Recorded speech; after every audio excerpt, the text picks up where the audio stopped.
Are you looking for a healthy alternative to soybean oil? Well, lard is going to be what you need to do. Lard comes from pigs or hogs, and we use a cooker. We put our lard in that, and then we will cook it down for about 12 hours, and we'll get all kind of grease.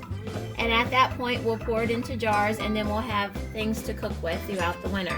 We're going to show you this whole process. When you fill your slow cooker, do not fill it too high because this will all melt. And once this begins to melt, we're going to have a lot of grease, and you don't want the grease to run over and spill on your countertops. It first starts, it's going to snapple and pop and smoke, and you just need to stir it. As soon as it gets some grease in there, you'll no longer have to worry about it. Do not add water because that will ruin your grease. Just stir it around. This can also be completed in the oven. All you have to do is just turn your temperature up to get it started, like I did to 350. Once it starts cooking, we'll turn it back down to 250. And then it will start cooking the process. So the lard has finally cooked down. Now's the time to drain it. I put the lard into a ½ gallon wide mouth so we can reach in with a spoon. That's what we're going to store it in. So we need that. We also need a funnel and cheesecloth because there's little pieces of fat and meat that will need to be strained out.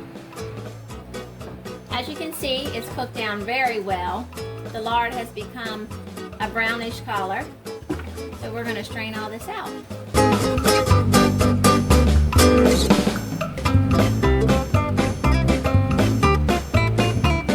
We got 2½ jarfuls. I just go ahead and put the lid on, and then I'll let it set here tonight because it's extremely hot, and that will seal automatically so we don't have to process it. No pressure cooking, no water bath, nothing like that. It will just seal, and then it will solidify once it cools off. This is what it looks like after everything's been cooked out. And then I will feed this to the chickens, and they will eat it and get more protein, and it will help them. So thanks for watching this video. We hope that you learned something. This is a great way to stay away from all the oils that are full of bad things such as bioengineering or GMO. That if you raise it yourself or get it from a very reliable source, there's no better way to cook than with lard. Have a great day.